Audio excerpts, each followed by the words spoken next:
You are listening to NEUROMINDED, where we discuss perspectives and ideas as we navigate the mysteries of the cosmos.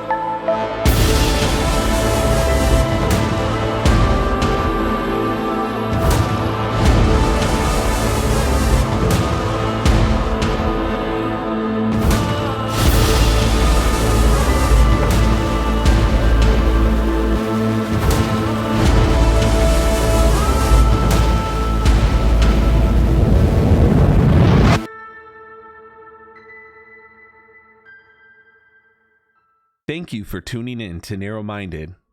In today's episode, we will be discussing our favorite horror movies. Welcome, everyone. My name is Patrick. I'm host number 1, as usual. And I'm host number 2, as usual. So we're just going to jump right into it. We've each selected 5 different horror films, and we're going to go over, what makes them our favorites. Going through the classics here, buddy, to some degree. So we're just going to go back and forth between our list, and then we're also going to kind of give context of what makes them so great, and then also kind of the idea of where we kind of stand with like horror in the first place. Exactly. So, it's really excellent to kind of go through all this. So I'll start off with my explanation, but with my whole perspective on horror. I always thought of horror as kind of one of those things where I could never be like addicted to watching certain horror movies. Like the example would be like people, make jokes about like, oh, I love Halloween because, all Halloween I'm, watching a bunch of horror movies and I'm, dressing up or like decorating my house, like scary themed and stuff like that. And getting really into like the spirit, people with like the paranormal and stuff. I've never really gotten to that kind of thing. I think when it comes to horror with me, it's always been a level of like the reality of what horror has. So like slasher films, serial killer films, which is I guess a slasher film. I don't know. I mean, not all of them are slashers, but right. But in the aspect of like human killing people, I always found that the most afraid. How people say that the scariest monsters is a human, because that's our reality. As much as people believe in paranormal things, like the things that can hurt you are the things that are actually living and breathing, and outside of like animals, it's the what do they say, like man's most deadliest predator is itself. Right. Yeah. So when I think like horror, like I legit go back to like most slasher films and things that have to do with like physical enemies and stuff like that. And on my list, I have a little paranormal stuff, but it's not too paranormal. It's still very physical.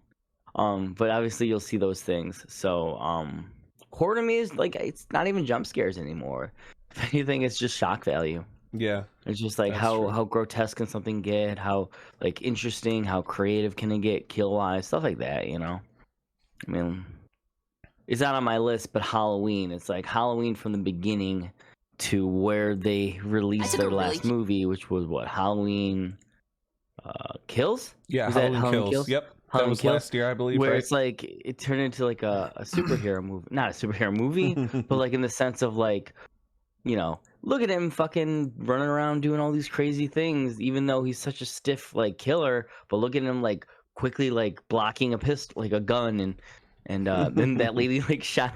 I think she shoots herself. I'm trying to remember that scene. Yeah, he kicks the door, and it like hits her hand, and it and then she shoots herself. Yeah, so like what I mean, like, and then he gets his ass beat by all those people, but then like gets up and he's like basically like a kung fu master feeling thing, where he's just like one at a time fucking each guy up. He's killing each person, and he's just getting out of that situation. It's like, why didn't they think of a different plan to attack him there? Like you'd think they would use something that wasn't like a blunt object. You think they'd like all get some guns and just like really like unload on him. You know what I mean? Oh no, he's killing us. Let's take turns going after him now. I mean, isn't that just the way it is though? If you think about it, like most things they always do that. They always like, we can't attack him at the same time. We all have to take turns. Okay, everyone. Right. I go first. You go second.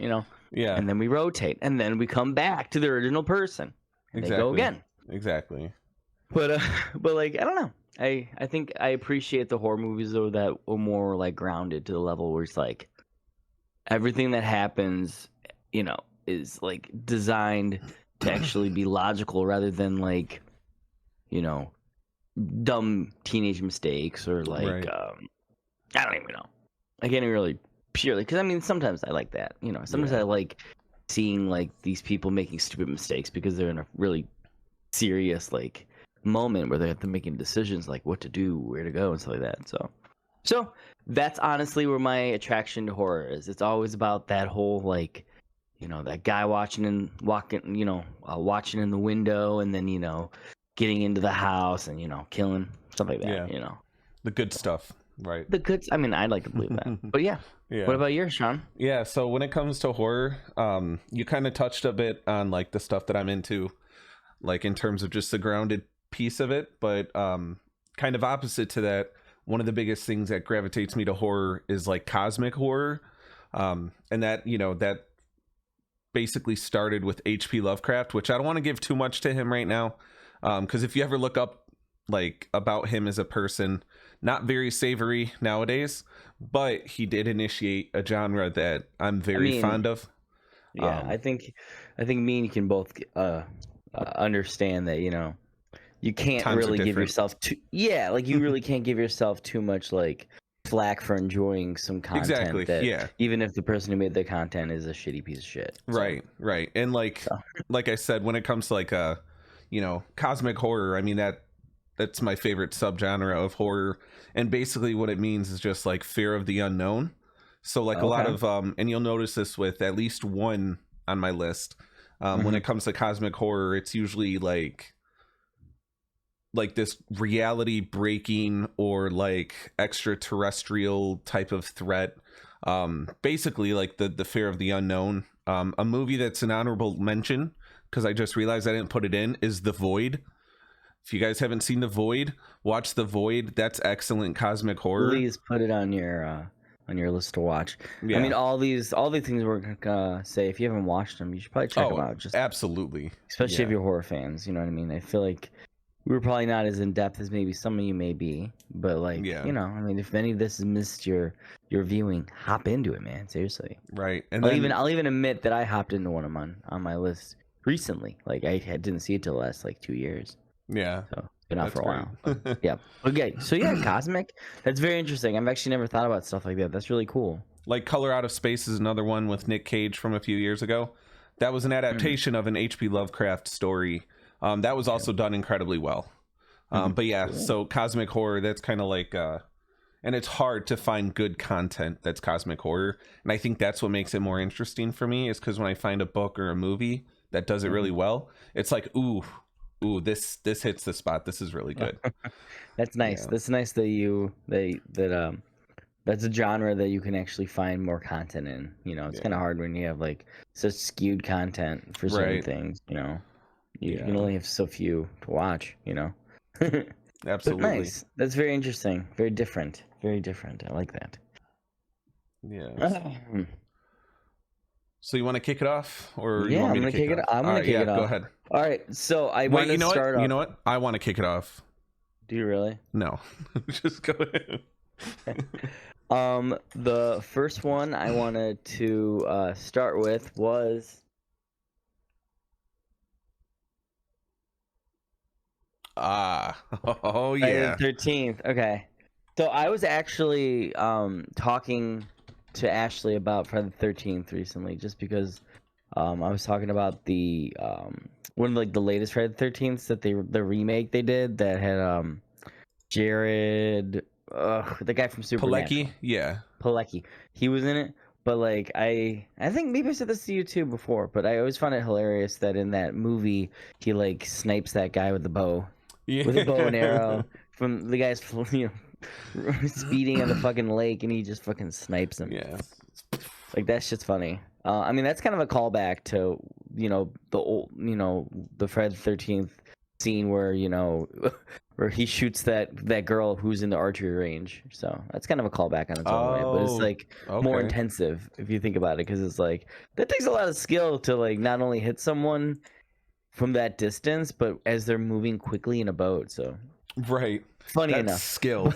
Absolute But we were skill. talking about that. Yeah, total skill. Like that. He obviously, I don't know, he's a pro archer or something, Hawkeye level. Yeah. But like Friday the 13th, I think, was the most interesting slasher film for me when I first got into it, just because the original movie started off where it wasn't even Jason Voorhees, right? The first movie started off as his mom, but it was treated as if it was some sort of larger threat, right? Right. No one expected that. So I thought that creating its own little twist was so cool that it built into something more, like this idea of how they designed those kills and made everything look so, scary, like, oh, something's lurking in the distance, and you're seeing a little bit of it's what it's seeing, but then you're also going back to the victims and stuff like that. I just thought that was kind of cool because that alone, even after the twist at the end, people were like, huh, well, it's not going to be her anymore, obviously, because what happens in the first movie, she dies. But as soon as you see that scene where Jason jumps out of the lake, I feel like that's scene. it's like a post-credit scene. Dude, before Kind of, post-credit scenes, it was like where he jumps out and he pulls her in.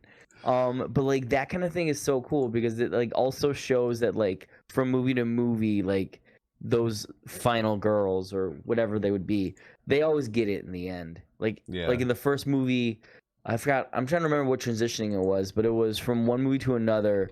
The final girl makes it through, but then the first kill is her getting stabbed with the ice pick in her house. Is that trying to remember the first to the second one? I think it was the second to the third. Second to the third. Okay. I think. I'm not sure. If anyone wants to tell me the truth and try to bring me back, but like I think that's like kind of cool too because then it's like, it's separating the idea that like, oh, she's not coming back because like, like no one lives. Like even the people that think they live, no one lives. So and then obviously as like Fred the 13th continued, he became more like paranormally superior or whatever. He ended up fucking dying multiple times, coming back. There's the one when he gets resurrected and he through magic, and then obviously he goes to space, and then he goes to Elm Street, to fucking hang out with Freddy Krueger and finally get in a fight with him. And like the stuff they've done with Jason is like amazing. Like I feel like regardless of how much, because I remember Duckman, I think he said he's never been a big fan of Friday the 13th, but I think you have to at least respect the franchise as something, because not only did it hold enough people's attention, but it like attempted to be different every single movie.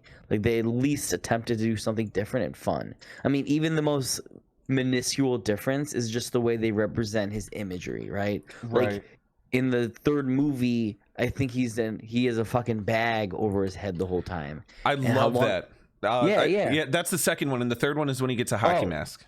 Hockey mask. Okay, there you go. Thank you. The second one, I love the sack, the potato sack or whatever. Yeah, what I mean? That's awesome. Like, awesome. Yeah. So it's like the idea that it gets to the point where you're looking at Jason, like really being different in each movie, and like even like to the level of like his clothes changes, which is really funny. Like he's wearing a new suit or new like cut up like jacket and shit like that, and he's like, just I can never get over the fact of how like the minuscule things like that can be so cool to me. Like that alone made it cool. Like even the scene when he's in New York City and he's fighting the guy on the roof, and the guy's like a boxer, and he's like getting all these hits on Jason finally, and Jason just goes boom and just knocks his head off. Like that literally made no sense, but that was such a fun moment. I just or even when he's walking down New York City and those dudes are like yelling at him for like walking through them, and he comes and he kicks their boombox. Like nonsensical shit. Dude, Manhattan is funny. A ridiculous the entry, Manhattan dude. one, It is so ridiculous. I mean, dude, I love it. It's not even like the most ridiculous runs. I mean, going to space was super ridiculous. Oh god, that was Jason X. Yeah, dude. Oh man, they made it seem like Jason goes to hell, and then they're like, "Oh, he's coming back in Freddy vs. Jason," but we're gonna put him in space first. Like, dude, too great. Okay, but no, it's funny because I was just like, Jason X was actually reviewed by Stuckman, and he was talking about how like, shout out to Chris Stuckman. favorite film YouTuber. Yeah, he's really good Icon. at talking about this stuff. But obviously, I'm saying what he was like telling me. But like he was saying that in Jason X, there's multiple people like cast members that were in, I think, Goosebumps. I think they were Goosebump, like they were kids in Goosebump episodes. You know, Goosebumps. Oh, really? Yeah. Yeah.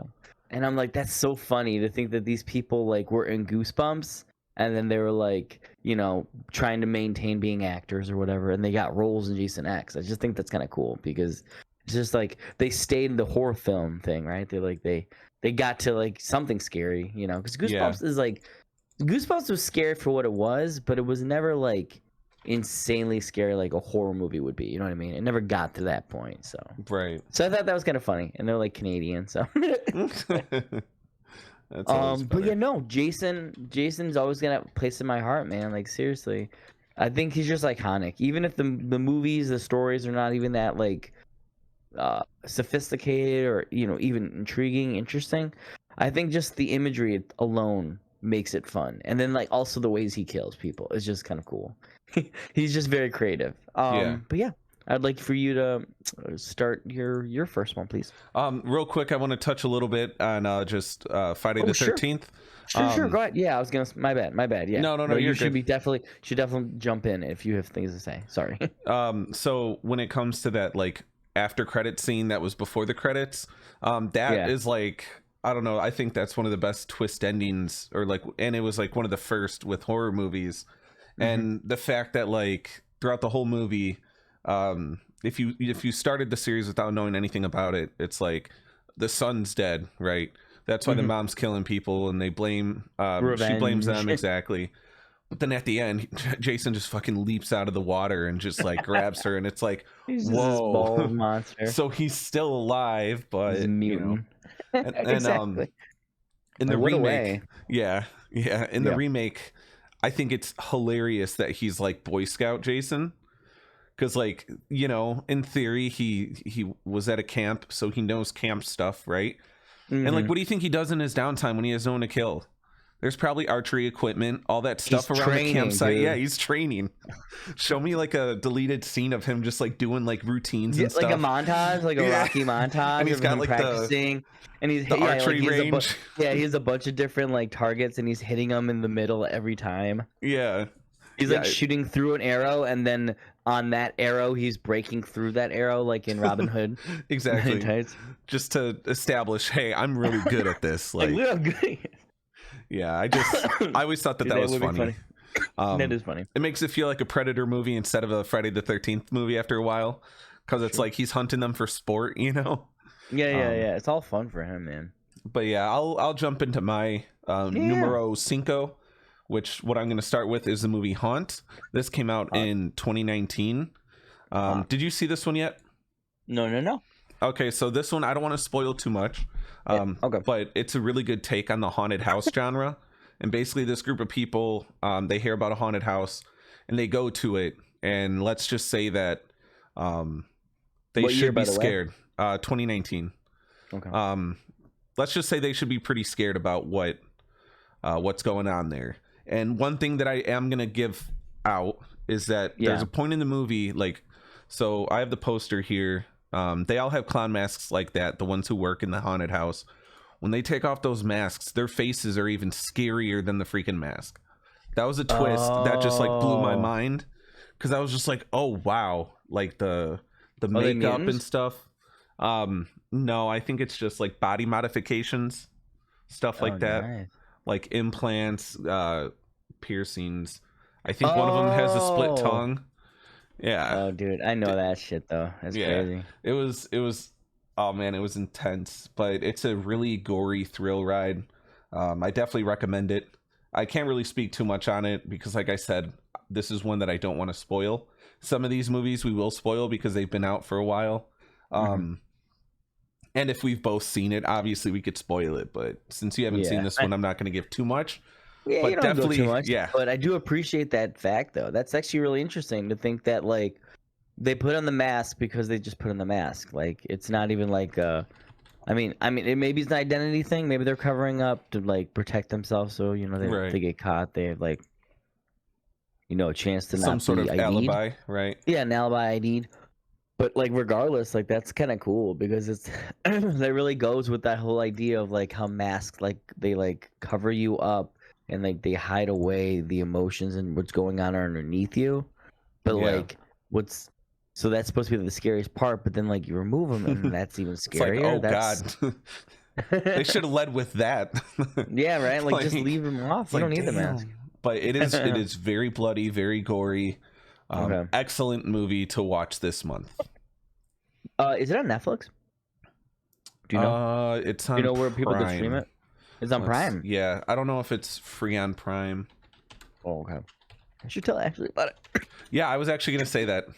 She would probably like it if she hasn't seen it already. Yeah. I'm gonna send her.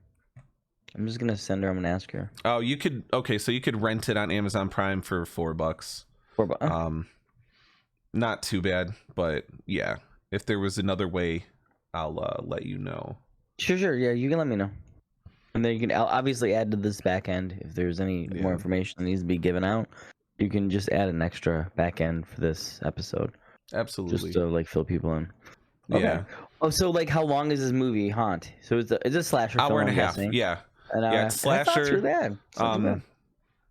I wouldn't say haunted house, but like how there's like those movies that are based on like the entertainment on haunted house. Like I think like the idea that they're like, oh, we're creating something scary for you to come to, but then it's actually real.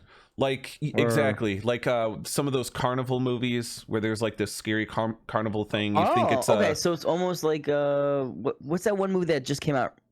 I mean, I don't know if it just came out, but it came out before we're like Helltown or some shit like that. I don't know. Yeah, I've been trying to think of that one. There it is. Hellfest? Hellfest, yes. Hellfest, yeah. Because even Hellfest ended with I don't know if you saw it, but it ended I saw it. with it ended with a open-ended continuation for it because the person who is the villain or whatever, you find out that they're, they got away with it. They got away with everything. So like it opens up the end that like if they make a Hellfest 2, they could totally do it. So I will say that Haunt. Cool, I love that though. I love that so much. It's like an excellent version of Hellfest. Hellfest was okay. It was like it's what like a lot of horror movies are cooler in concept than execution. No pun intended. True. But yes, if you liked Hellfest, definitely Haunt is going to be up your alley.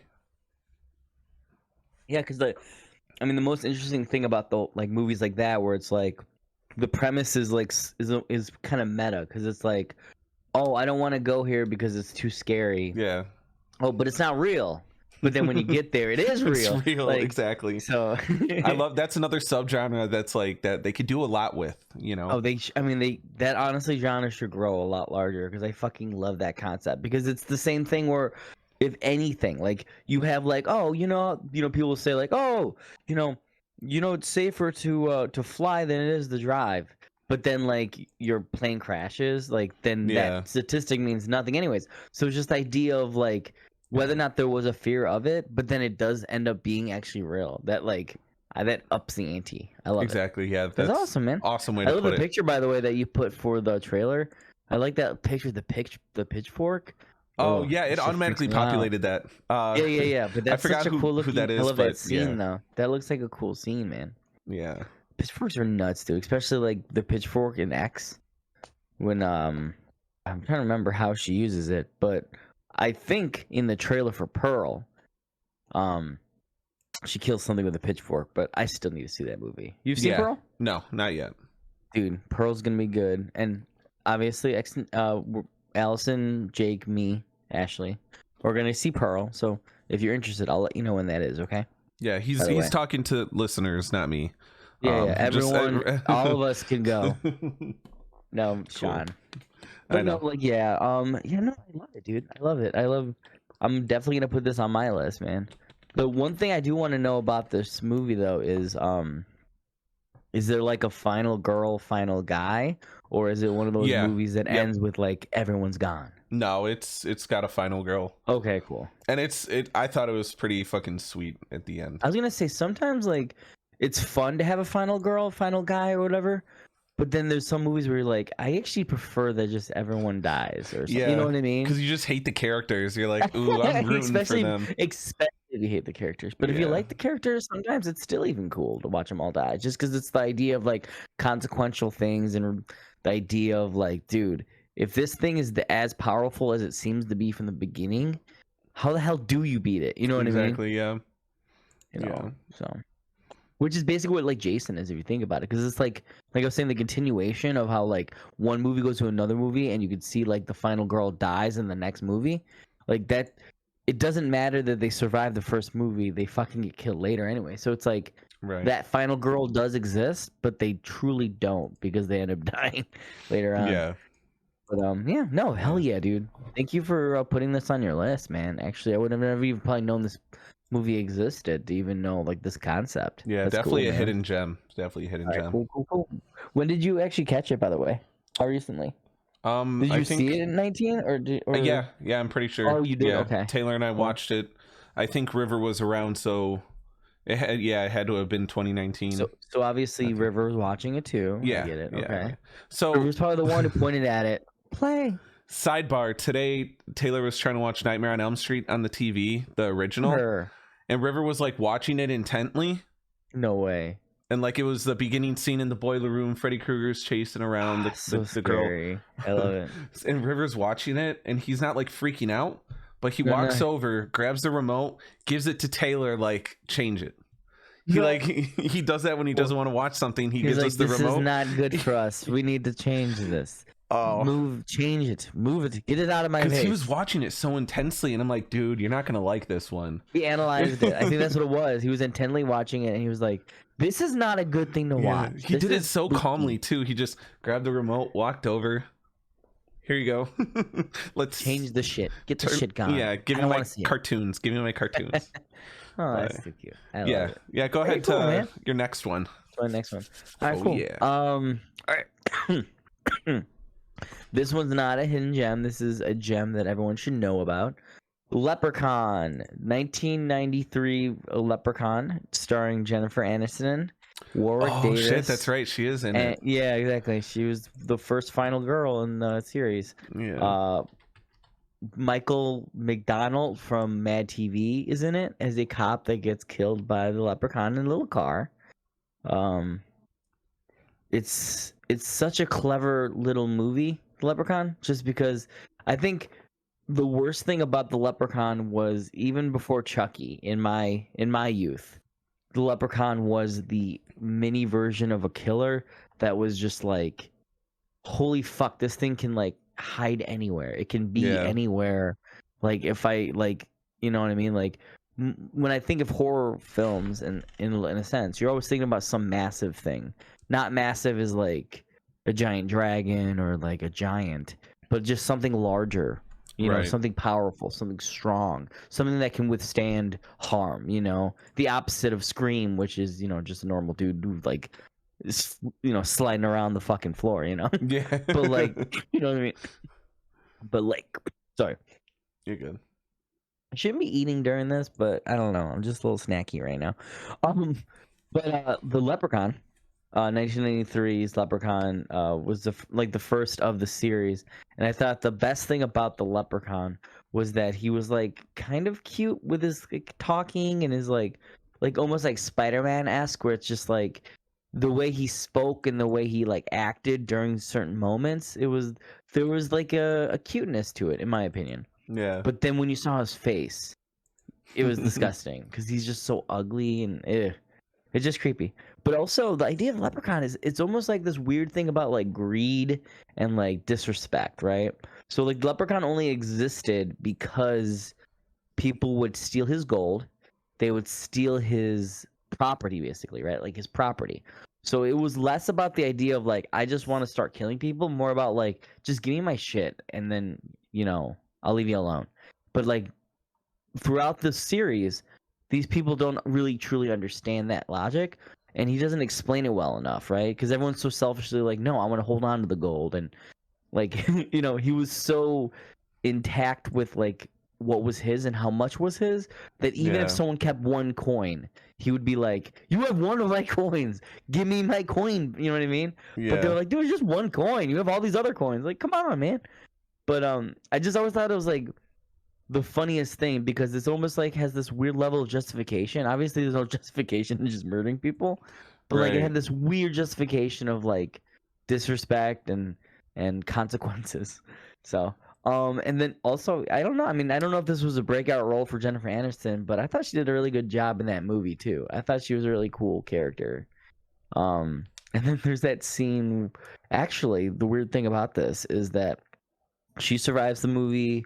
I'm trying to remember how many people survive the movie, but there's this really like fat guy who's in it. He was like the painter. He was like painting the house for them. He ends up surviving the movie and actually shows up in the 2018 Leprechaun Returns trailer, or not trailer, but the Leprechaun's Return, where Warwick Davis is no longer the Leprechaun. It's a new actor. I don't know who it is, but some other actor takes the role for Leprechaun. Gotcha. And so it's kind of like we were talking before about how like movies are now starting to like bring back those main characters, or not even main characters, but just characters that like people recall. And I think that was one of the decisions in this movie, the new one, 2018 one, was they're like, oh, well, people are going to recognize this guy if we put him in this movie. Yeah. From, you know what I mean? So I thought they did that with a lot of recent ones, like Texas Chainsaw Massacre. They had her come back. It wasn't the actress, but it was a character, I think. It was supposed to be her. Yeah, but it was supposed to be them. That's an interesting thing, because I didn't even know Leprechaun Returns 1 came out in 2018, and two, the fact that they played to that before these newer ones played to that concept. Yeah, it's kind of weird, because the weirdest thing of it is that like he wasn't really a main character. He was in the cast group where like he was like, you know, with like the other people, with like, Jennifer Aniston and all these, you know, everyone else. But he was just kind of like this bumbling idiot. But still, like, as soon as you see his face in the trailer, you're like, that's so weird. Like, I recognize him right away. Like, if you're a fan of the first movie. Yeah. But also, Leprechaun 2 is just like a fucking Jason in the sense of like the craziness, right? Like, I don't know if you know a lot about Leprechaun, but there's the Leprechaun 1 and Leprechaun 2. There's Leprechaun in Space. There's Leprechaun in the Hood. Yeah, there's that Leprechaun one. Back to the Hood. Is Ice-T in one of the Hood ones? I should check. That's actually kind of funny. I'll check right now. Yeah, check right now. But okay, so Back to the Hood. Yeah, he's in the Hood. Leprechaun 5 in the Hood. Yeah. Yeah. And then here's the kicker too, though. Guess where else he goes? He goes to space. Really? So there's Leprechaun in space, or whatever they called it. So they bring the Leprechaun to space. They bring him to the Hood, whatever. They bring him to... Let me actually look at all the different Leprechauns, too. But just, like, the amount of things that they used Leprechaun in, like, they literally, like, just kept going. Like, oh, well, let's see where else we can put him. Right. To the point where, like, they even made, like, Leprechaun Origins. Did you ever remember hearing about Leprechaun Origins? Mm-mm. So, basically... Like they do for most content, or a lot of content, they go, oh, we've done so much stuff in the previous or in the current or whatever. Let's go back. Let's go back to like prequels. So Leprechaun Origin was a prequel that they created in 2014. And I was like thinking to myself, like, that's so crazy how like even this horror movie they prequeled back. How far back did it go? Of like what year was the prequel? Like the lore of the prequel, like how far back was it supposed to take place? It was, let me see. It looks like it was supposed to be in... Oh, it looks like they got cars and stuff. I'm looking at the IMDb page for it. Oh, for it? Yeah. Because I would think that the origin of the Leprechaun would predate go pretty like far back. Yeah, like, medieval times, back. Yeah, I don't think back. It's that far back. But it's further back than what the original was, and it did a terrible. Like Rotten Tomatoes gave it a 0 on the tomato meter, and the audience score was like 11%. So it literally did not do any justice for the the franchise. But the idea is that like even like Leprechaun Origins is like kind of funny because like they would never do an Origins for Freddy. They would never do an Origins for Chucky. They wouldn't, you know what I mean? Because those don't exactly make sense. Yeah, because You like know? the first Child's Play was already his origin, you know. But Exactly. the TV show, which we'll talk about next week, Sure. it does kind of get into the, I guess, origins, you could say. But Ooh, baby. I'll keep it. Well, that's cool. I like that. But no, I out of all the movies too, like I think Leprechaun, because like I was saying before, like they literally it's just a big joke. Like it's kind of scary in its own way, and it's creepy. Yeah. But like it's just like a very humorous thing. Because like Leprechaun 3, I think takes place in Las Vegas. Leprechaun 1 takes place in like like what would you say? I think it takes place in. Is it like the countryside of somewhere? Countryside is the first one, yeah. Countryside. The second one takes place in Los Angeles, and that one he's actually looking for a bride. That one he's trying to get married. That's so funny. And then the third one he goes to Las Vegas. The fourth one he goes to space. The fifth one he goes to the hood, and yeah, I think that's when Ice-T's in it. He plays a character named Mac Daddy. Nice. Yeah, that's a good name. Nice T. Coolio's in it too, actually. Really? Rest in peace. Rest in peace, Coolio. Yeah, for sure. Oh, that's awesome. Then, I didn't know he was in that too. Yeah, and then Leprechaun Back to the Hood was right back. So like you get right back to the hood. And then Origins, they had to skip to the Origins, for some fucking reason. Yeah. That gap is big too. Back to the Hood is at 2003, and then Origins is at 2014. 2014. Oh wow, so that's a huge 11 gap years. between That's making crazy. movies. Yeah, and then it's a 4-year gap to Leprechaun Returns. What the heck? It looks like the Leprechaun in the new one too is a little kid. Oh no. He's a dwarf. Oh, 32. okay. But he Gotcha, looks so gotcha. young. He looks like a kid. I think this might just be an old photo of him in the original picture.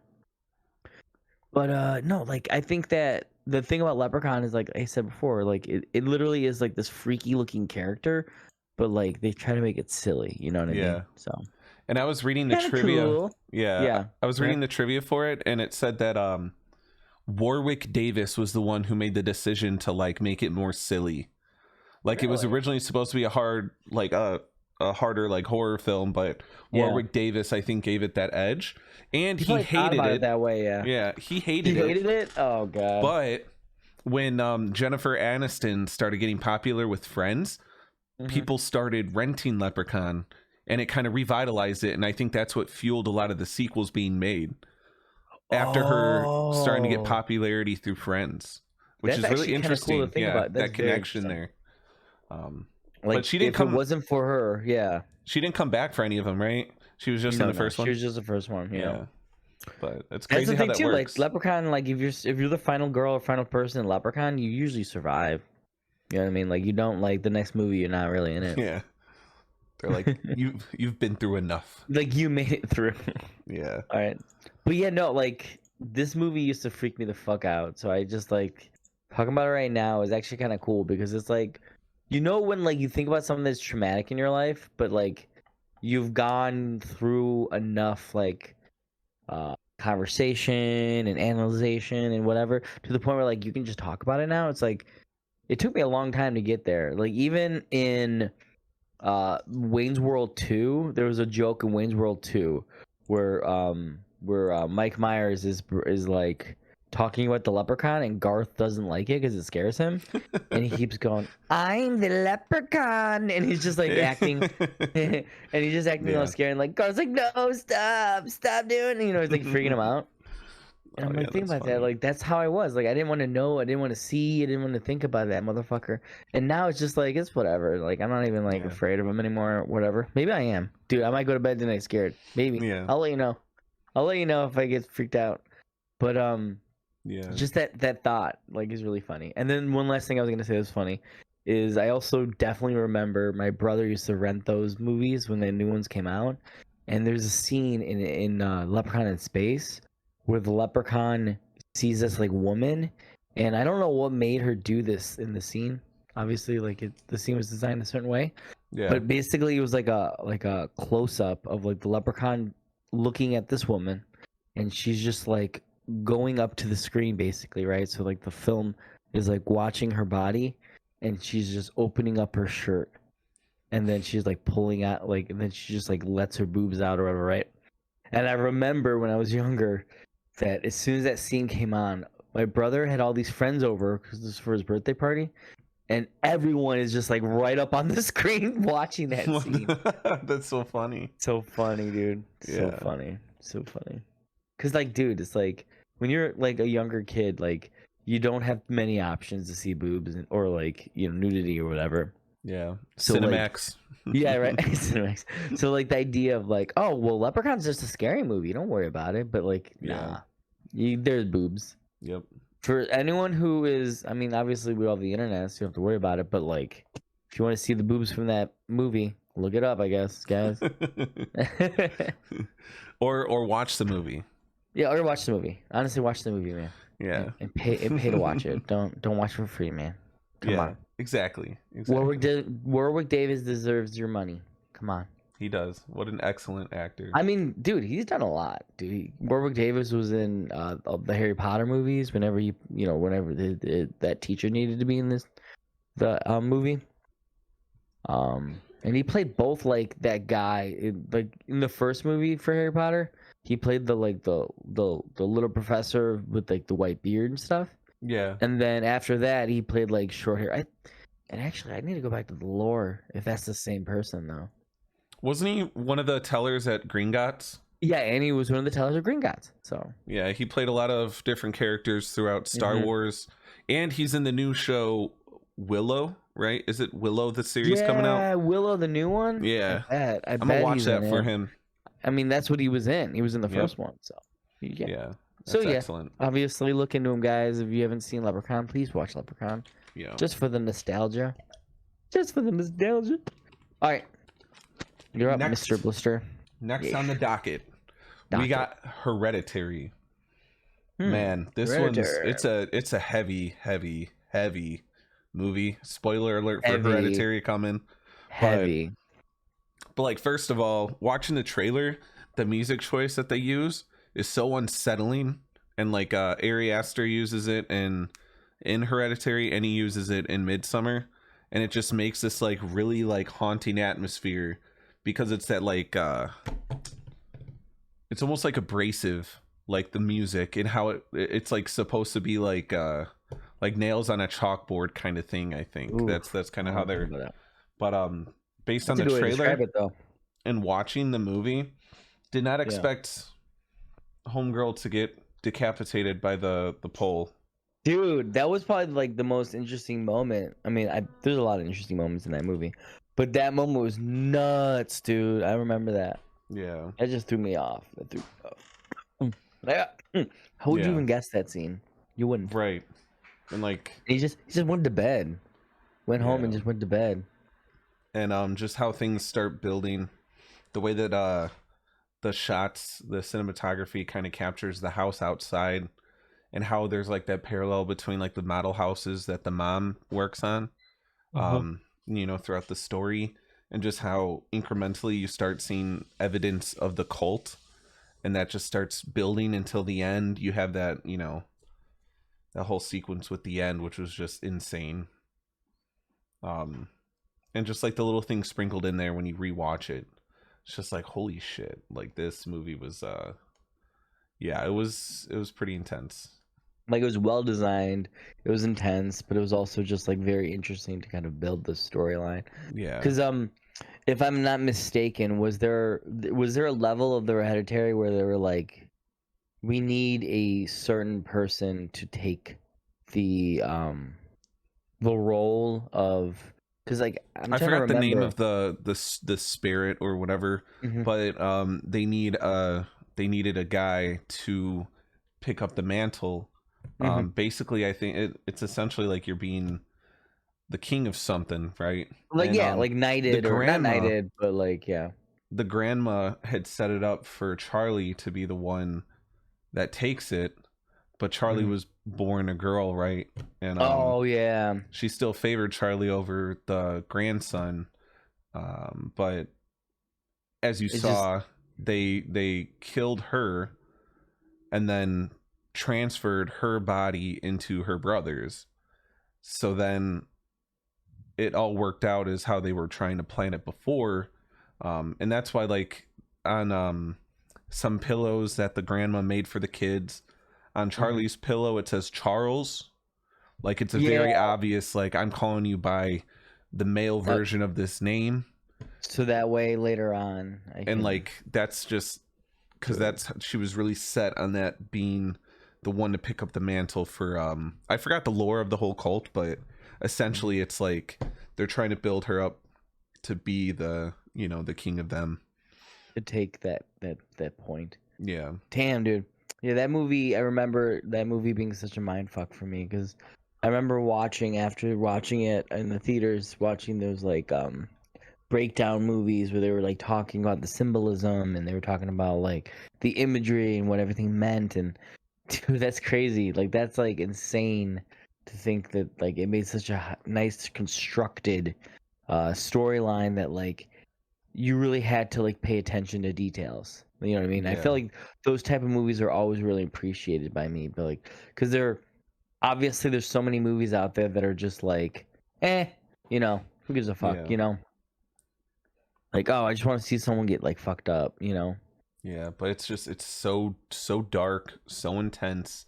And he uses this same thing when he for a couple of the notes in Midsummer, but like he takes something like tragedy, and he uses the emotion. Like, he's not just like scaring the characters, he's like traumatizing, like truly traumatizing the characters in these movies. Oh, for sure. And that lasts way longer than fear. Because like, sure, if someone survives a slasher film, they're gonna be traumatized, but like, you feel the trauma that must be going through these people during his movies. They really depict it well.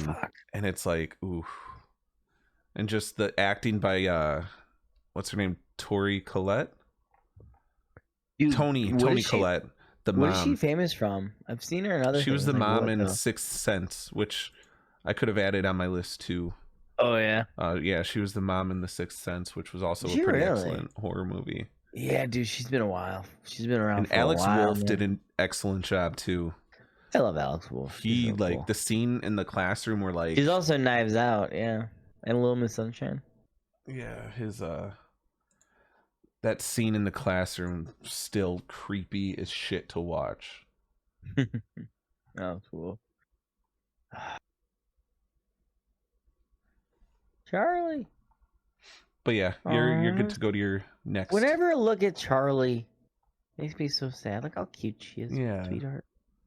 What a sweetie pie. Makes me sad. Yeah. But like, seriously though, like, she was heartbreaking. So cool. Yeah. Cause she was so funny at the party in the beginning. Yeah. She's just like walking around.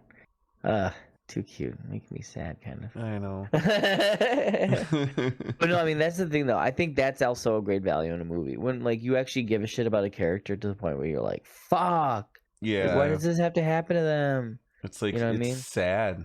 It's like, oh, you're traumatizing the viewer now. Oh yeah, exactly. Like, yeah, exactly. All right. Well, I can continue with my third one. So I'm gonna do the Scream franchise. I'm sure that's, you got a little tidbit joke that I had about him, because it's like the best thing about the Scream is like the whole concept is it's supposed to be making fun of the slasher genre. So like they, you know, throughout like all those movies, they're just so obsessed with the idea of like, well, you know, if you do this, then you'll survive, and you know, if you are this, you won't survive. Your virgins will survive, and blah blah blah, and the rules of surviving. You know, I thought that was kind of cool.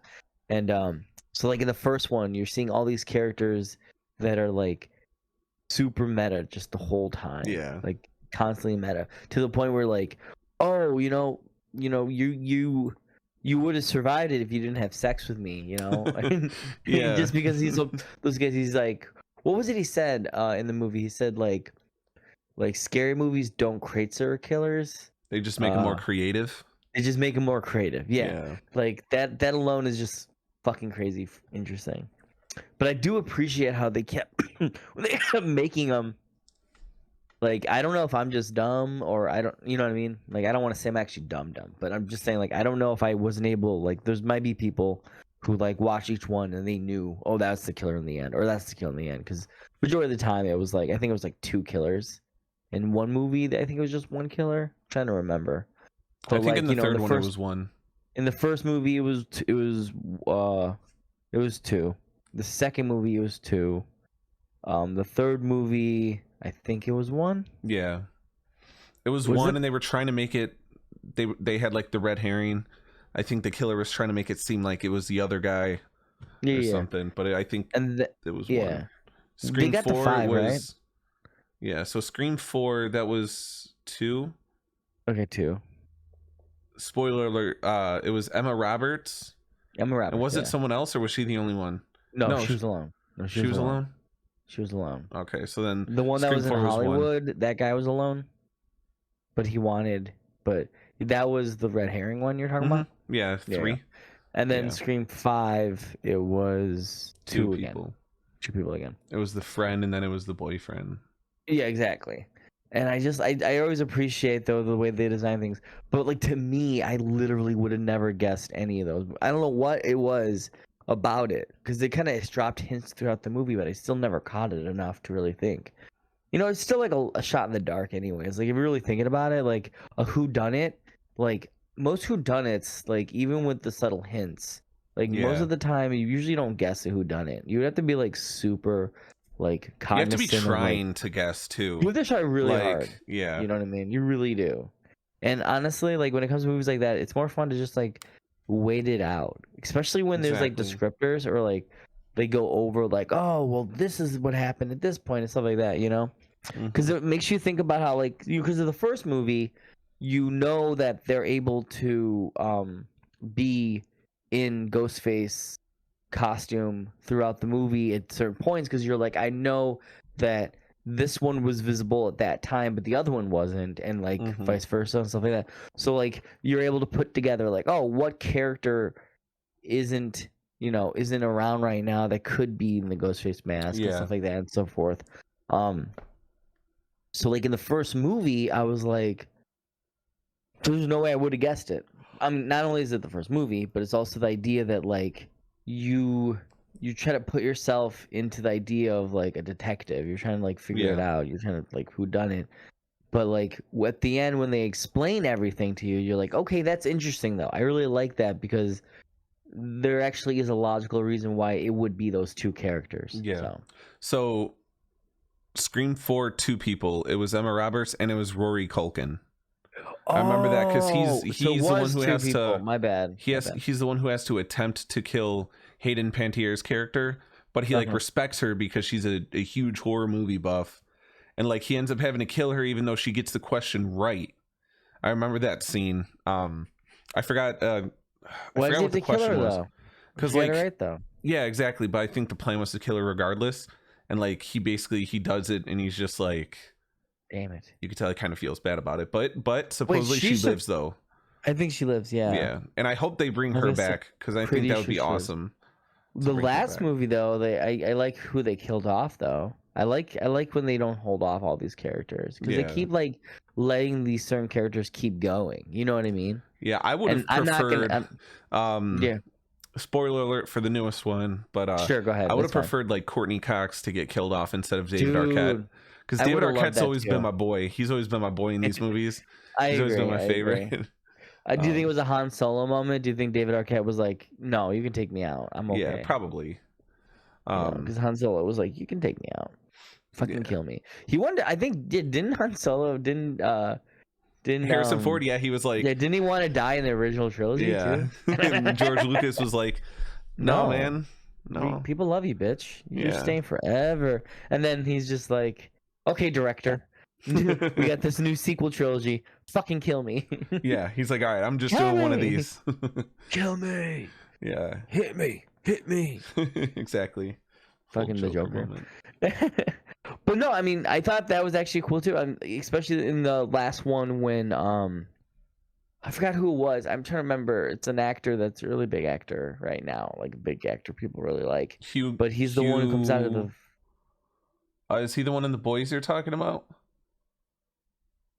Huey? Louie? Yeah. No, I'm talking about the kid who dies. The kid who dies at the house when his mom leaves and comes back and he's dead. Forgot the name of that actor. Do you remember In the newest Scream you're talking yeah, in about? the newest Scream, yeah. When does he die? So he gets out of the shower, he goes downstairs, and he they go through that whole like design where like he's like answering the phone and he's like walking around. Oh, the Dylan guy. He's that one guy from 13 Reasons. Dylan Minnette. Oh shit, that's right. Yeah, when he dies. Oh my god, I forgot. Kill. Yeah. That was a good kill. But like the craziest thing about the last Scream movie is they made like every character the fucking who was like the main dude in the first two movies that was like knows the rules about horror? Jamie Kennedy's character. Jamie Kennedy. Yeah, like everyone was Jamie Kennedy, dude. Everyone was Jamie Kennedy. Like constant, like you know what I mean. It was just kind of funny how they're all like Jamie Kennedy in their own way. Yeah, I didn't even notice this that the characters like the Jenna Ortega, Tara Carpenter. Yeah, Wes the last name. Hicks. Yeah, Meek Martin. I don't know if Martin anything. Yeah, I don't know. So I know like Wes Hicks and Tara Carpenter. Obviously, that's a nod to Wes Craven and John Carpenter. John Carpenter. I don't know. I guess that's kind of cool on its own. Even if remember, the brother and sister, the Meeks Martin characters, are actually related to Jamie Kennedy's character in the originals. Yeah, exactly. They're like cousins. But it's just funny how they're both like Jamie Kennedy. But even Dylan, even Wes Hicks is like him. So I don't know. I think that's kind. I mean, maybe some people didn't like the fact that so many characters had that like meta-ish design. Wow. They killed the Sheriff Judy too, right? Mm-hmm. Yeah, she does. I think she's the mom. Yeah, she's his mom. Yeah. Yeah. She's Dylan Minnette's mother. Yeah. Mother. I love Dylan Minnette though. I like that actor. He's cool. Yeah, he's really good. But yeah, no, like the Scream movies too, and I thought the funniest thing about the Scream movies is the Scream character, like the murderers are a mixture of men and women throughout the whole series. They are always kind of scrawny, or at least they look scrawny. They're clumsy, and they're like randomly super quick, right? Dude, like give me more serial killers that are tripping over shit when they're trying to chase you. Seriously, like I love there's that. Too many. And then also like the joke or like the concept people have been always talking about for the longest time since like horror movies and serial killer movies or whatever is the idea that like a fucking killer walks to get someone and they end up getting to him. It's like that's crazy. At least in Scream, he consistently consistently chase people. He's like flailing his arms, running after you. Yeah, they're like normal people. Actually, like you wouldn't be Jason Voorhees when you're actually gonna kill someone. You wouldn't like take your time walking. You know what I mean? So this ain't no Michael Myers situation. Yeah, you know what I mean. But I mean, that's the funny thing about Michael Myers, though, is that he's paranormal, dude. I don't care what people say. There's something paranormal about him. He is not just a man. He's something crazy. So, but no, Scream. I think Scream's one of those things where it's just like it has a good balance of like, you know, like creativity and whodunit, but also you know it's a slasher film. Exactly. Kind of cool. Yeah. So I dig it. All right, you're up. Yeah. So a good transition here. Sure. Halloween is next up on my list. Halloween. The original, but obviously we could kind of I'll encapsulate, you know, the franchise as a whole. Yeah. So one of the biggest things that I love, especially rewatching the original, is the use of the Steadicam, which like if you notice like some of those shots in the movie, they utilize the stabilizer they call a Steadicam, where like the person filming could walk, but the camera doesn't bounce on your steps. It stays smooth and steady. Oh, because as you're moving, it's readjusting itself. Yeah, so it's a smooth shot, but it's someone walking with the camera. But they utilize a lot of Steadicam angles in the original Halloween. So especially when you watch it on like a 4K remaster, it really makes that cinematography look really smooth and crisp, and I love that they did that for that. And David Gordon Green, with at least the 2018 Halloween, Halloween Kills, he didn't really do too much with it, but there were some scenes, some one-shot takes too he did. And to me it was like it was paying homage to how they filmed the original one. But the original, excellent. I think that the score, the fact that John Carpenter did the score himself, makes it even better. And the fact that on the newer ones, he's a part of that process too. I don't know if they credit him because he's the one who made the original that they're basing these new things off of, or if he's in the studio messing with it too. I always thought that was really creative of him. That's why he's probably one of my favorite horror film directors. John Carpenter, yeah. Halloween 2 came out. I thought that was a cool transition from the first one to the second one, because Laurie Strode was in the hospital, and it kind of picks up right after the first one. And there were a lot of parallels with that transition, like there were in 2018 in Halloween Kills, because like in Halloween Kills, Laurie Strode's in the hospital most of the time. The only difference is Michael Myers didn't go to the hospital and start killing people. He was still killing people outside. But the parallel there was that, you know, Laurie Strode was in the hospital in both sequels, you could say. Yeah. Halloween 3, I think it would be cool to dive into this one if I rewatch it anytime soon. Just because it was like they must have been in some sort of board meeting and they were like, let's turn this into an anthology series. And we're going to kick this one off with Season of the Witch. What is anthology? If you can tell me what that means. So an anthology is like you have a collection of movies or a show, but every episode or every movie is its own contained story. Oh, so like okay. The American Horror Story seasons are anthologies, right? Oh, okay. So the idea was, the first Halloween 1 and 2 were about Michael Myers. Yep, and the Halloween 3 they were like, we're going to make this different. But I think I know a lot of people don't like it nowadays, but I think at the time too, people didn't fucks with it too much. So Halloween 4 came out or something, or like they just didn't really. I think they would have rather to stayed with Michael Myers. So then we got Halloween 4 and 5, which had let me see this actress's name. They had the younger girl in it, played by Danielle Harris. She played Jamie. She actually returned to play a character in the Rob Zombie remakes. Interesting enough.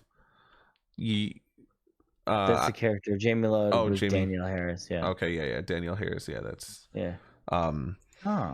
Halloween 6. I recognize her. The Curse of Michael Myers. That one just sucked kind of all around. That was I didn't really fucks with that one. And then Halloween H2O was actually kind of solid. That one comes back and they're doing the thing they're doing nowadays where they bring back the OG characters. OG baby. And I like that a lot. And Janet Leigh is in it, and she plays the character who gets killed in the shower in Psycho. But Janet Leigh is Jamie Lee Curtis's mom. So it's kind of cool that they both are scream queens. Oh my god! Oh yeah. True. Playing in those horror movies. Cool. Yeah, and Joseph Gordon-Levitt plays a kid that gets killed in the beginning of H2O. What the fun fact?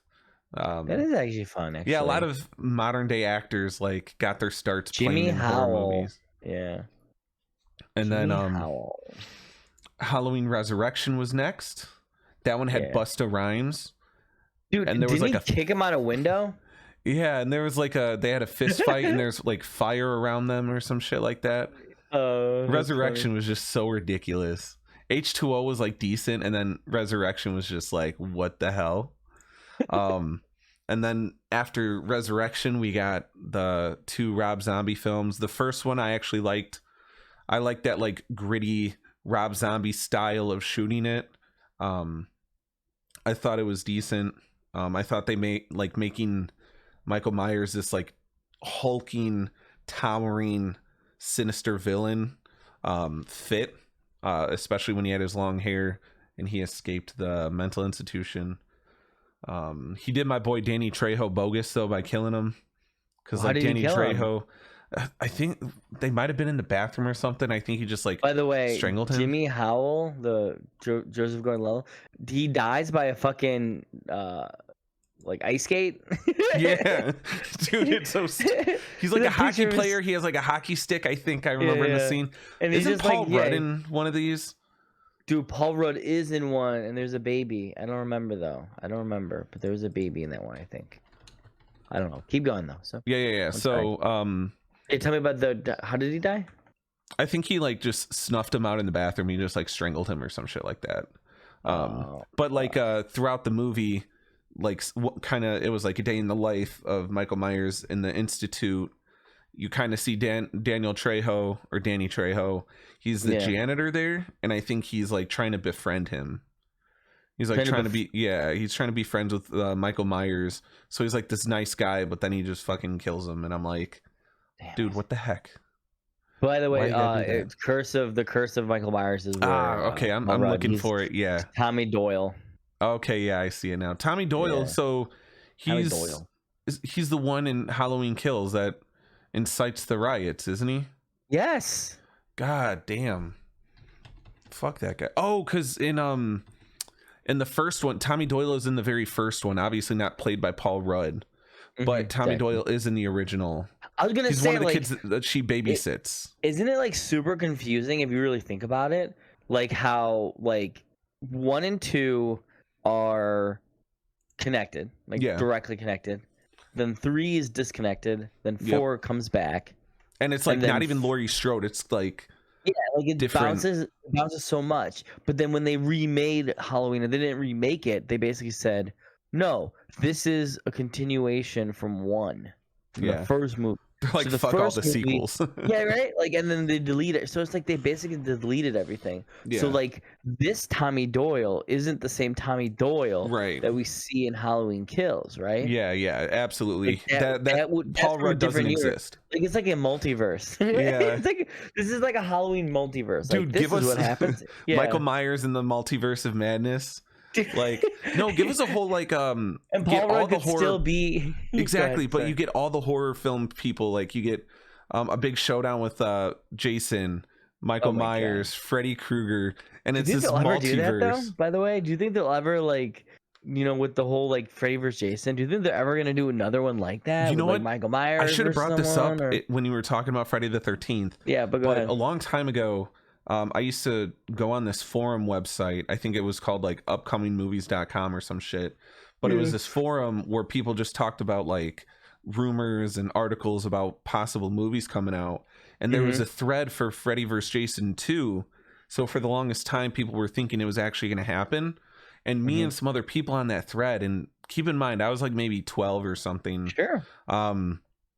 We like wrote our own scripts to... like our version of it. And so like cool. I think mine was like a road trip that like Freddy, Jason, Michael Myers, and Chucky, like they go on like a road trip or some shit like that. Chucky was in it. Yeah, it was just so wild, dude. Can you even remember like how you made that logically make sense or no? Like why would they all be in a road trip together? Because like they're teaming up, they love each other. But even then though, like what were they doing? Were they like talking to each other, or are they literally just sitting in quiet? I mean, I think in that situation, Freddy and like Chucky would maybe talk to each other because they actually communicate. Yeah, but Jason would just be like quietly sitting in the back. And knowing him, there would have to be a pretty big truck for him to be able to sit comfortably in it, right? Because like most cars, I don't think Jason could actually fit into them. Oh, so you're funny though. Hold on. You were gonna make them. I emailed this to myself when I was destroying my own yeah, here, I'm gonna snip this. Oh god. Where were you putting it? I'm gonna put it in the chat. Oh, okay. So I wrote this a long fucking time ago, but I emailed stuff to myself. Oh, we're gonna read it? Yeah, so go ahead. So Freddy says, Michael, Jason, road trip. Next stop, gas station, the place where Leatherface lives. Whoa, ugly, care to join? We're gonna go on a road trip. We're gonna rob banks. Michael, here is Bonnie, and Jason, here is Clyde. Oh, Michael is Bonnie, Jason's Clyde. So you coming or what? And then Leatherface talks, but it's just me hitting the laptop keys because Leatherface doesn't talk. And then Freddy's like, get on the bus then, bitch. Like So stupid. What so is cringe, going on? This dude. is the funniest thing, dude. This is Oh, so man. adorable, man. I don't even want to send any more, but like No, you don't after have to. that, Chucky, Tiffany, and Glenn are walking down the road. Then the car stops and they just pick him up and throw him in. Throw him in the car. The little dolls, they're just throwing Yeah. them in. Oh god. Along the That's way, funny. they stop into a little shop. Freddy picks up a puzzle box, opens it, lets out Pinhead, and brings him along too. Oh my god, Pinhead. Pinhead's like, I will tear your soul apart. But hold on, let me show you this spelling error that I did.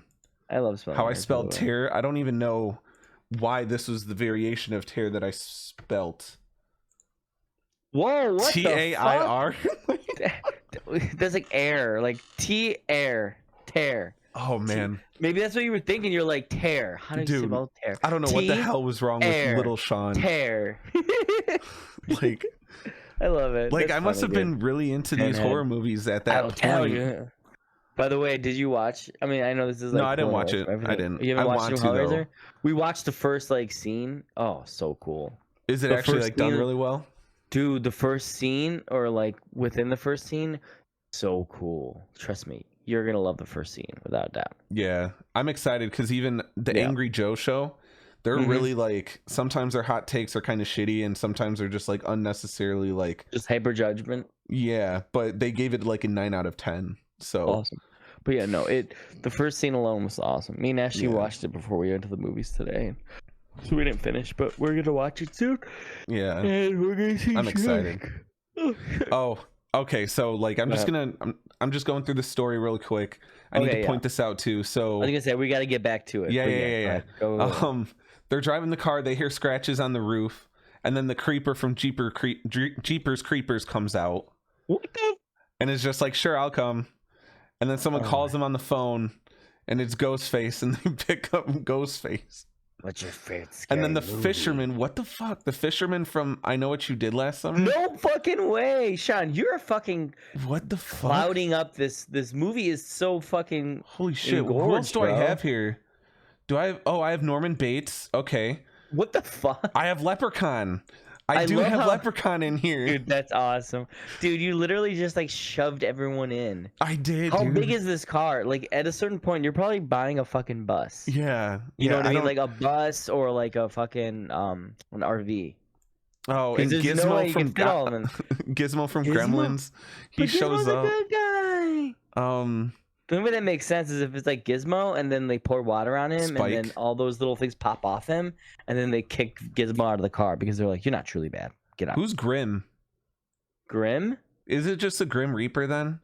Maybe There's it's someone Grim named Reaper. Grim. I don't can't think know. of anyone named Grim. Yeah, it's But, probably just the actual Grim Reaper. It's funny. It of would you, though. make sense for him Man, to show up. you're like you definitely pushed everything together. The problem with that though is how the hell are you gonna make a coherent fucking Exactly, it's not at all. It's gonna be super non-coherent, but hey, Yeah. man, that as a 12-year-old, that's fun. That's So- really fun to think about. The title for it, Road Trip, and then the subtitle is In Tribute to Leo and His Dog. I think Mm-hmm. that one of my friends in the forum, his name was Leo, and I think his dog had passed away. So I That's think I nice, also made this man. as like a joke to like make him feel better. Wow, Oh, it's okay. weird. This is all coming back to me now. It's very sweet. Horror then, movies, regardless, man, right? Just Dude, horror movies, like as much as they're like meant to scare you, they give you like a sense of nostalgia too. though. Yeah. I don't know what it is. There's just something about there was horror like a movies that golden can- age for him. That's why. And It really like, is. It really is. Yeah. But yeah, you could go on to your next one. I think that's a good cap on Halloween. Is my little I dig it. I road dig it, trip. dude. The crazy thing though, before we move on, is I think with Michael Myers, I think I'll always appreciate Michael Myers because of all the nicknames and people call him. Don't they call him like the Shadow or the Shape, Shape. or something? Yep. The Shape. Like that alone is I just such a love fucking. that, dude. There's such a twisted concept. The Shape, like he's just like the boogeyman. You know what I mean? He's Yeah. the boogeyman. The Shape. He's just this in the background. Like he's who's watching you when there's no way to know who's watching you. Right? Like it's just like. Yeah. Fuck. And I Spooky. think that's awesome because like a lot of the names of the songs on the soundtrack are like Mhm. The Shape Stalking or The Shape something else. Yeah, And they like really get just into it. calling it The Shape is great because like usually it's like The Shadow or the Watcher, but like the shape. It's like not even attributing a human element to him. Yeah, like he's just like a figure. shadow, He's like this... humans cast shadows, right? Mm-hmm. But him, it's just the shape. Yeah. Like It's just a shape. It's like a rectangle. Yeah, that's excellent. Exactly. You see him, it's just geometric patterns. He's like, he'll land on you and you'll die. But no, you're gonna give me a bunch of geometry questions I don't know. Geometry. All right. My next one is gonna be. See, this is where I was telling you in the beginning. I was telling you that one of the shows or movies I chose is something that actually I didn't watch until recently, so I didn't even think more about it. And the one I'm gonna say is Trick or Treat. Ooh, that's a good one. Do you remember when you watched Trick or Treat? It's been a long time. Okay, but you probably saw it way before me. It came out in 2007, and the classic Trick or Treat is like a I don't know. You could probably describe the concept of filmmaking for what it is, but it's basically multiple stories that come together. Kind of, yeah, it's an anthology kind of, right? It is, but it's one cohesive story in a sense, right? So they're breaking apart multiple parts. So it's like there's a vampire thing, there's a serial killer thing, there's a monster wearing a pumpkin head. There's like an alien wearing a pumpkin head named Sam. There's like a bus with zombies. Like all this stuff is all in one movie. And it just pops back and forth, but it's so cohesive that you don't think of it like everything's bouncing around because it does a really good job. So example would be like, and I'll start with like the famous character, Sam. You ever heard of Sam? He's little pumpkin head. If you take a quick look, the main, on the poster. Yeah, if you take, look at the poster, that's Sam, right? That's Sam, right. What and then what's the lore behind Sam, real quick though? Sam is just an alien. He's like an alien from outer space or something like that. And he's just like killing people. That's awesome. Like, he literally is just killing people. So do me a favor. Can you click on the picture that you found for Trick or Treat where you have Sam's face and you see like something in the background? And then you see, that guy okay, so I got it. Stuff? Yeah. So Sam is more involved with the guy on the left side with the stick, like the guy with the long hair.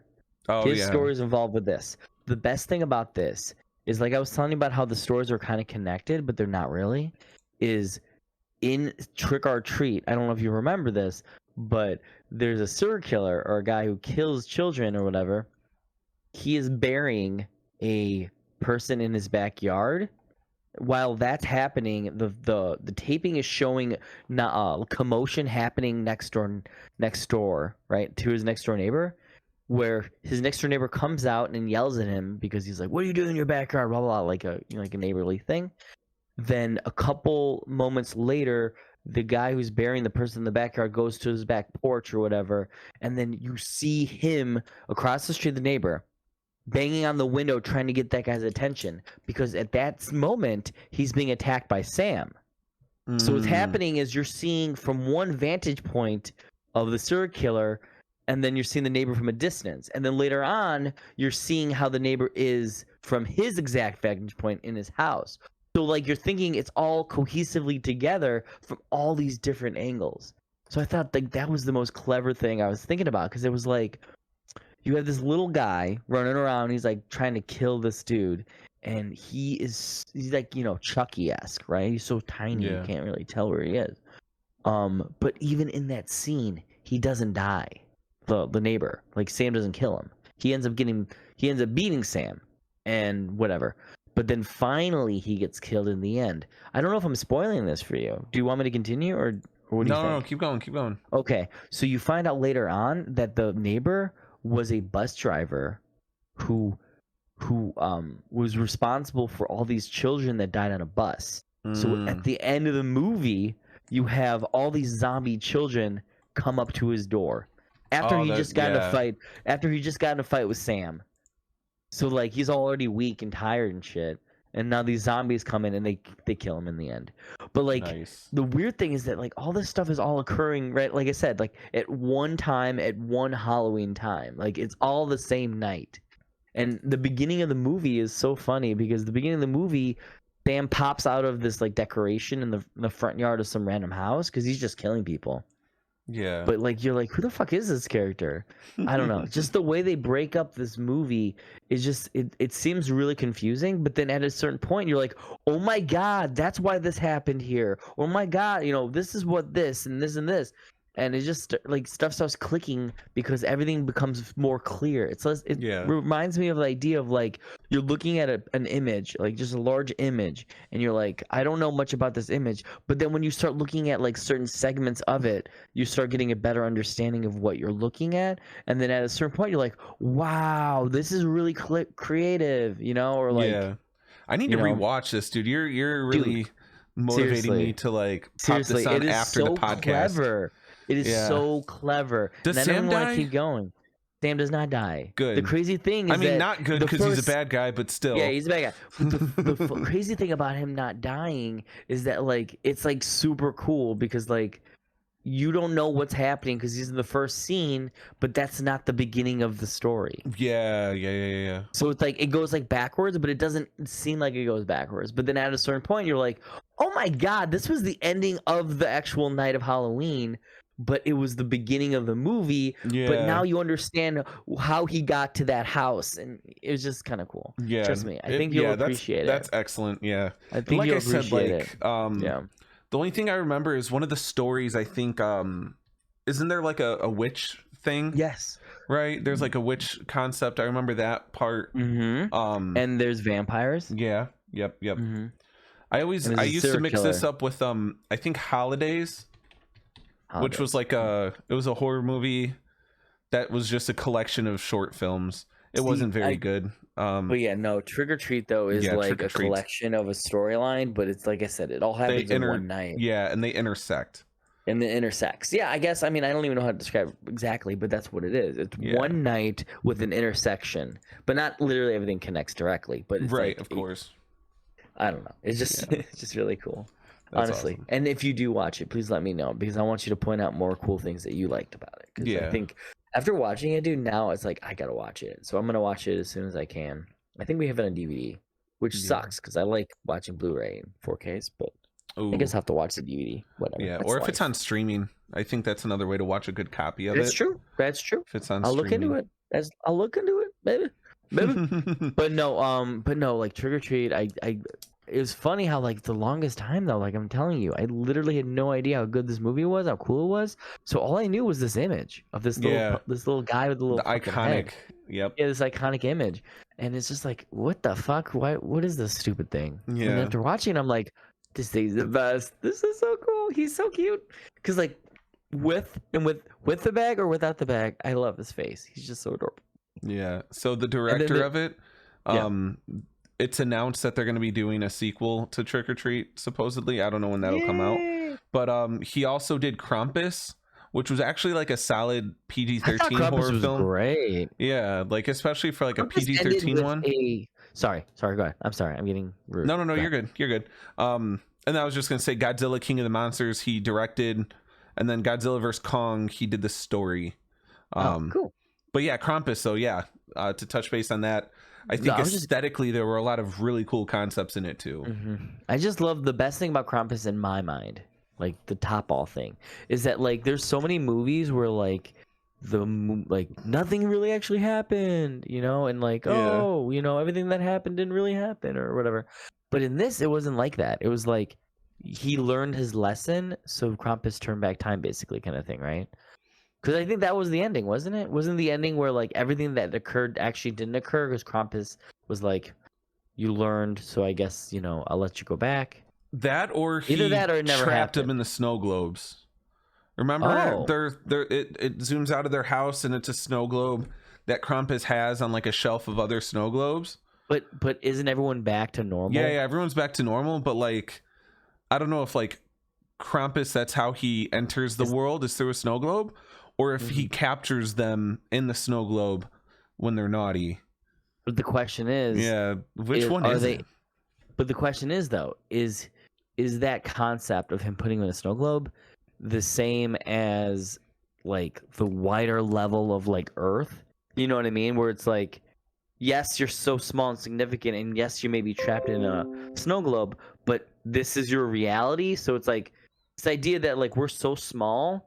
And if we found ourselves like realizing that we're like so tiny compared to like what like the large aspect of the world is, it wouldn't be worth really worrying about because you can never really affect it, right? So like if you're saying that like they're trapped in a snow globe, it's not like they're trapped in a snow globe and like, you know, they're in hell and there's demons and they're being punished. It's just like you're in a snow globe. Like nothing really else changes. Yeah, I can't remember now either. Yeah, I want to remember. I gotta go back. If that means that like they lost and Krampus wins and now he captures them, he just captures their souls.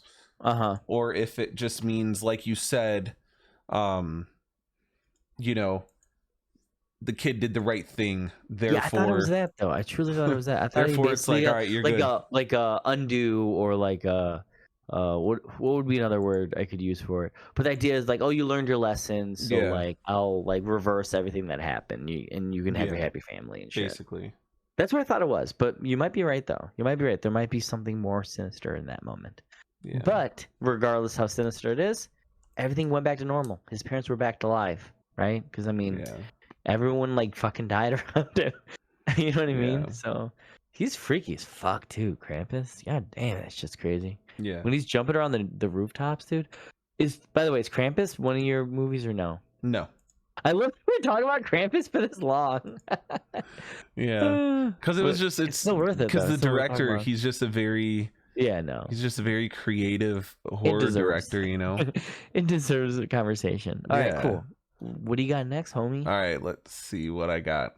This one is very new. Spoiler alert. I love spoiler alerts. Barbarian. Ooh, baby. Nothing wrong with that, baby. Zachary Cog. Whitest kids you know. Yeah. Yes. Let's start with that. I mean, dude. First off, okay, Zach Kreger. So first off, rest in peace to Trevor Moore. Is that his name? Trevor Moore. Like R.I.P. Best. R.I.P. Yeah. Give out the props to the whitest kids you know. Some of the best sketch comedy ever created. Ever. Who knew that homie would just turn around and make a fucked up, excellent horror movie? Barbarian. Jordan Peele came from Key and Peele, right? Sketch comedy. These guys are goading up, man. They're gonna keep going, dude. They've seen the dark underbelly of existence. They know. I mean, honestly though, like you go from humor to horror, like I feel like you can. That's a good transition. But like reality is like, Jordan Peele hasn't missed yet, and I don't think he will. But like we'll see. Hopefully this guy can keep going, and he can, because I don't think Barbarian was a miss at all. I thought his first movie was a miss that he directed. Oh shit, the one where he's Miss March. Miss March. Yeah, okay. Yeah, that one was not a horror movie, so we can't count it. So horror movies hasn't missed. He's still he's one for one with horror movies, in my opinion. Miss March has a 7 on Metacritic. That's hilarious. But I remember me and Brett, we loved it because, you know, Brett was like my avenue to whitest kids you know, because he was really into that. So everything connected to those guys, it was like that. Dude. And Miss March, I thought it was so funny. Dude, probably did not age well, but Barbarian. Sure. Yeah, go ahead. So there are a couple really cool things. The first one is that, you know, going into it, you don't know what's going on. I didn't look into it. I made sure not to spoil any plot points or anything like that. So just the girl and Bill Skarsgård being in the Airbnb together, right away I'm like, oh, Bill Skarsgård, he's the bad guy. He's gonna be a fucked up killer. But that wasn't the case. That violently was not the case. And it was like the best way to describe how the movie went for me was like when they're checking the basement and she goes down in the basement and it's like, okay, there's no light. So it's like, oh, there's one thing creepy. She finds a light source with the mirror to look down the hallway. Creepy hallway. Ooh, that's another scary thing. At the end of the hallway, there's a room. Oh, wow, this is a really creepy looking room. And there's a camera. Oh, this is fucked up. Is this Bill Skarsgård? And then she like goes upstairs. He goes downstairs. The door locks. I think that's what happened or something. He does, yeah. And then he goes down there. And then she is like, what happened? And then when she goes down there, he's not in the room. And then it's like, oh, there's more stairs. You go down the stairs. Oh, there's a corridor. There are cages. Like, it just keeps like building, and like not knowing what was going to happen in the movie. You're just sitting there in the audience like, oh shit. Like, it just keeps going, and then but your brain keeps going. Bill Skarsgård. You keep going like something's going on with this Bill Skarsgård, right? And then finally, when the creature, the girl, comes out, just obliterates Bill Skarsgård, and then it just cuts to Justin Long being a piece of shit. Yeah, it feels like the movie's over too. As soon as that happens, you're like, this movie's over? Yeah, I was like, wow. It was this two different things? Like, I was like, damn, that's crazy. But that was also a good subversion of expectations, in the sense of like, so we get that showdown with the girl and the creature, and then it just cuts away. We saw Bill Skarsgård be eliminated as a possibility of being the scary person of this movie. And then we see Justin Long being the perfect douchebag. You love to hate his character. Loved it. Oh my god. And like the commentary on what the climate of celebrity stardom is when it comes to allegations and stuff like that. Yeah. Just kind of how it touches bases on that. Yeah, exactly. Yeah. And like the way that you think he's kind of and this is jumping to the end of the movie, right? You think he's like on this redemption arc. He's like, I need to take accountability, but then they go to the top of the water tower and he's like, go get your goddamn baby. He just fucking yeets the girl off the water tower. It's like, god damn. But he got what he deserved. Oh, dude. the fucking eye gouge. And then splits his head. Just but before now to jump back a little bit, the flashback and the cinematography in the flashback was excellent.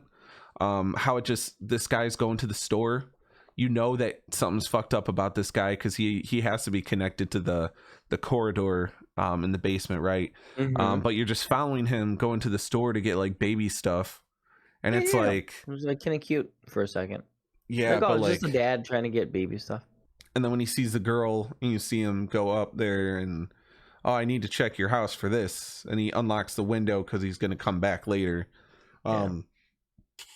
Just like the horror of not seeing, but knowing what he's doing. Honestly, I think that was a great decision. Yeah. That was a great decision to not show the actual momentary thing, just to know that that's what happens. Yeah. Yeah. And I think that was smart. That was excellent. Like how environmental storytelling played a part. You see that a lot in excellent video games when they utilize environmental storytelling, but they use it in this. Just like looking at like the growiness of the corridors, the baby's room where the TV's playing, like just the environmental storytelling with all of that there. And then when you go into the old guy's bedroom, just like the collection of tapes and everything around the bedroom, and how the bell is there, and it's just, you're able to pick up what it's putting down essentially without seeing it. I thought that was excellent.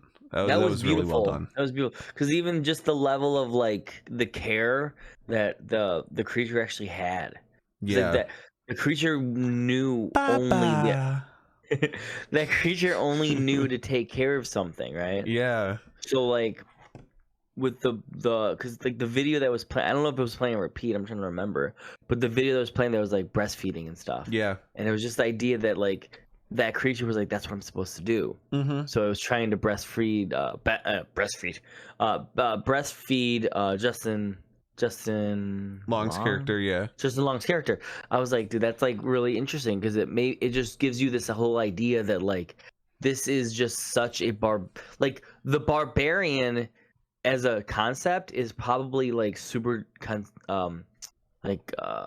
what's the word, like it fits multiple characters in it, right? So like she's a barbarian because she's like an outdated human who doesn't know, kind of like a monster, like a barbarian, unkempt, all that bullshit, right? Yeah. But then he's a barbarian because he's a fucking pervert, like criminal, whatever like you want to call him. He's a barbarian in his own way. And then you got Justin Long, who's a barbarian because he has this whole idea of like, oh, I can do what the fuck I want. Yeah, I'm a and celebrity. disrespect and like disrespect, right? Yeah.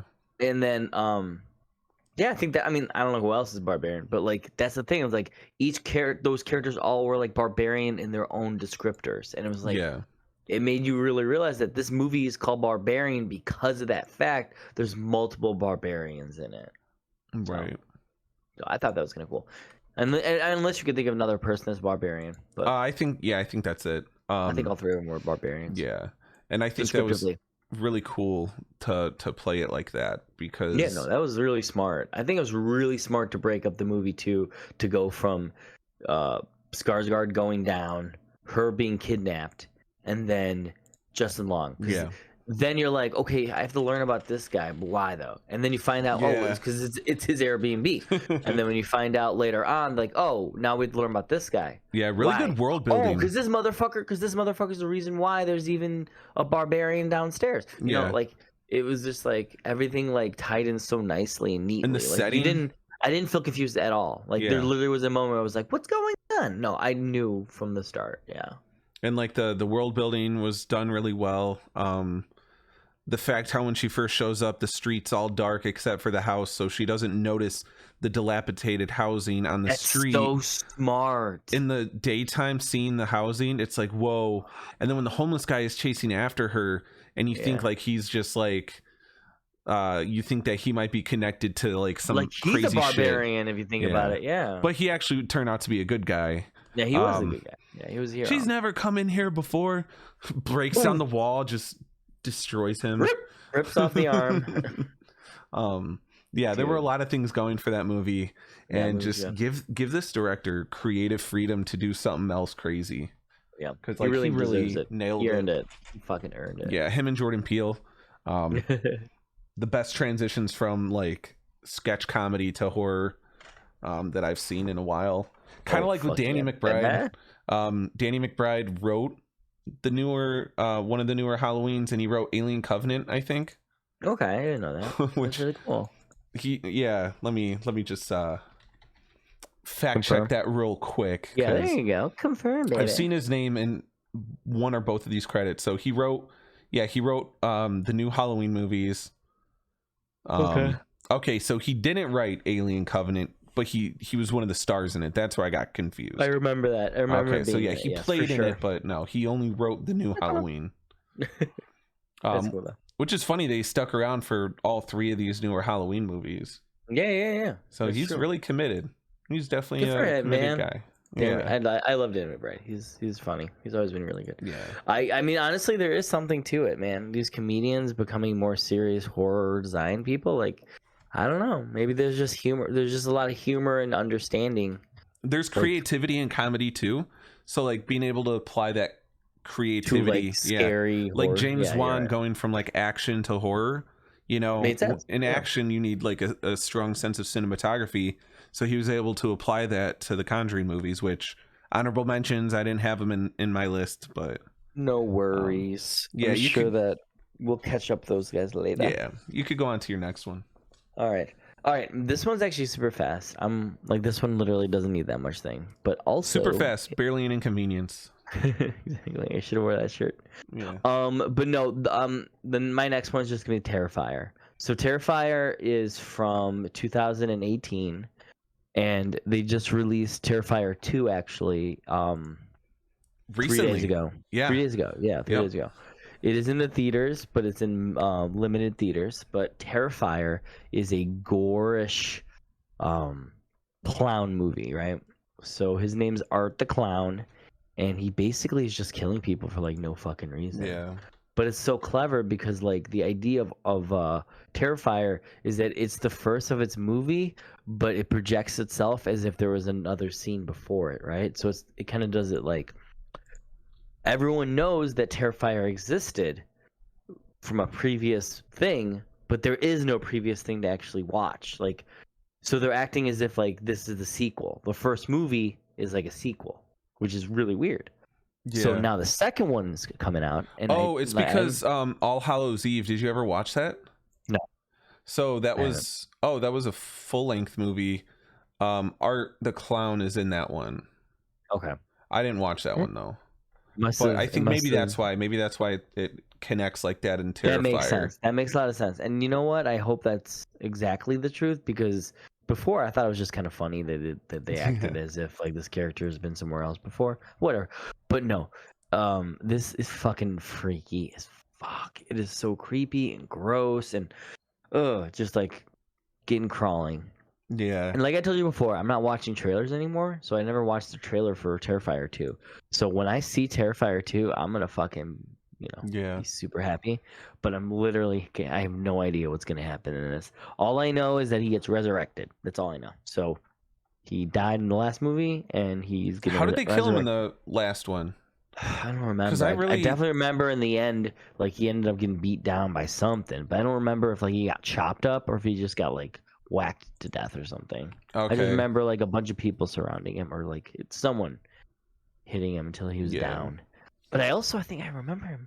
I think it was one of those scenes where, shit, I kind of want to go back now. Yeah. I want to go back. I don't want to see. Let me quickly do it. But Terrifier has like these like how do I describe it? So like he basically gives off this feeling of like confusion, because he doesn't talk. He's just kind of like Yeah. really quiet, and he just smiles. So like, so I don't even know. Terrifier. I want to write down Terrifier dies.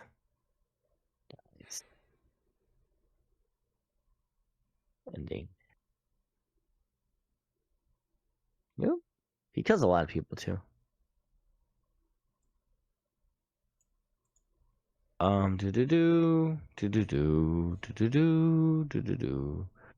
Why's her face so fucked up?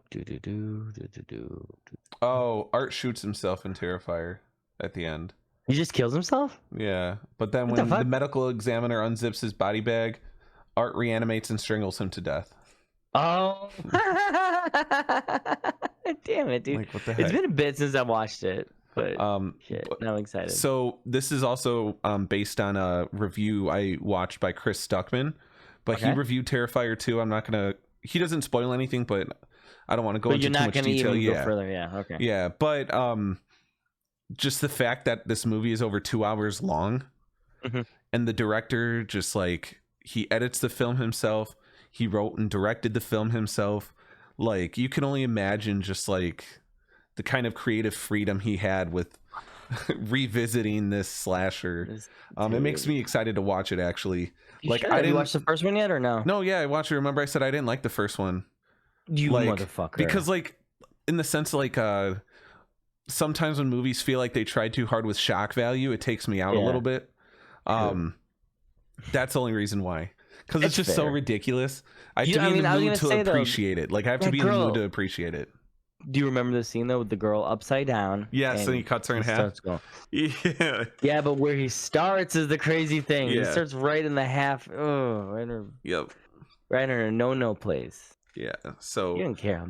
I do appreciate that it's one of those movies where Yeah, it's it was like you gross. think, all right, let's make a fucked up horror movie, and they do exactly what they set out to do. Like a smuff film or whatever Yeah. it was called.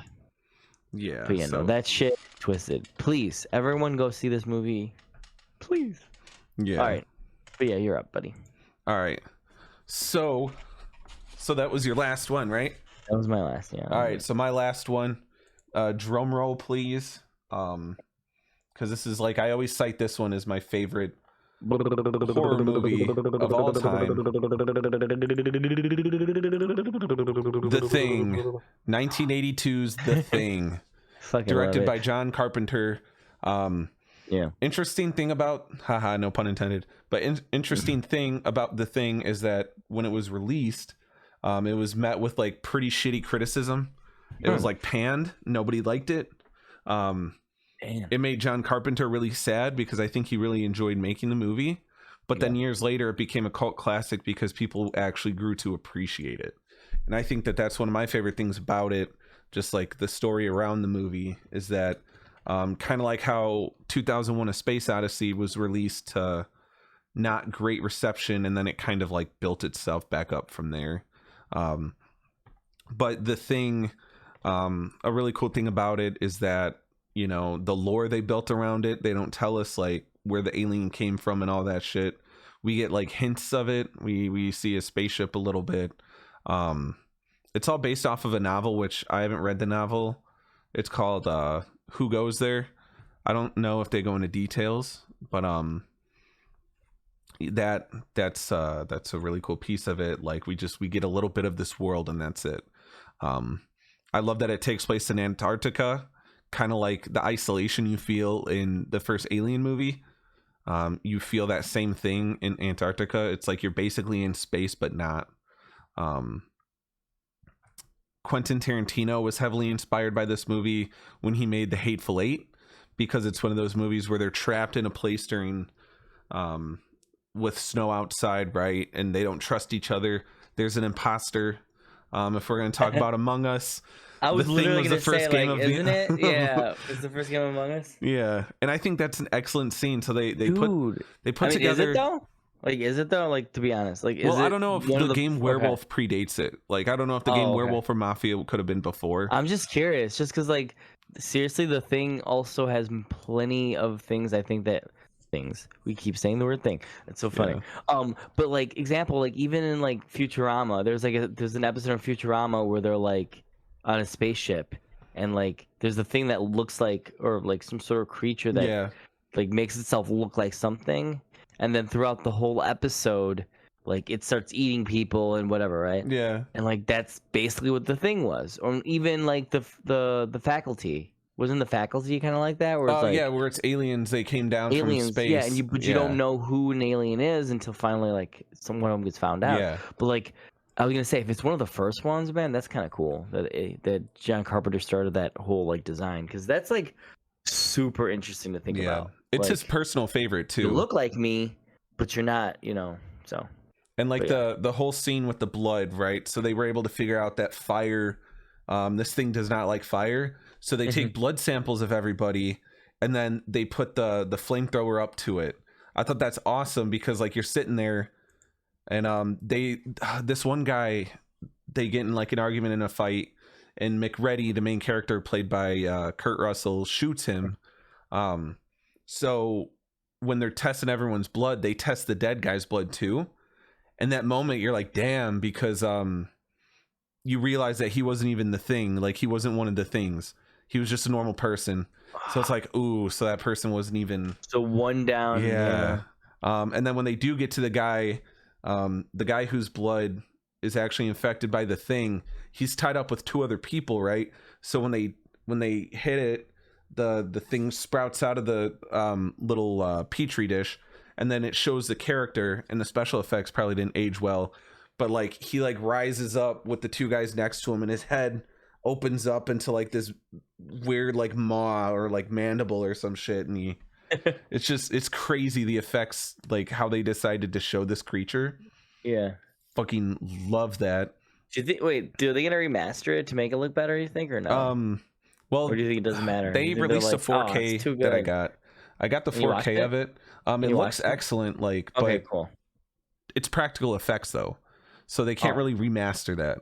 Okay, I get you. And practical effects, I prefer with older movies to have them, but like it looks dated, because you're like, I could tell this is practical effects, but you appreciate it more when it is, because that means that they went through this whole like mechanical process and like prosthetic process, and like really building all that up, I think is excellent. Yeah, that's respectable. The amount of work they put into that kind of stuff is super respectable. Yeah. And so the prequel came out in 2011. Wasn't bad, but it was like the same thing. Haha. It was like the same story. Was it called Thing? It was called The Thing.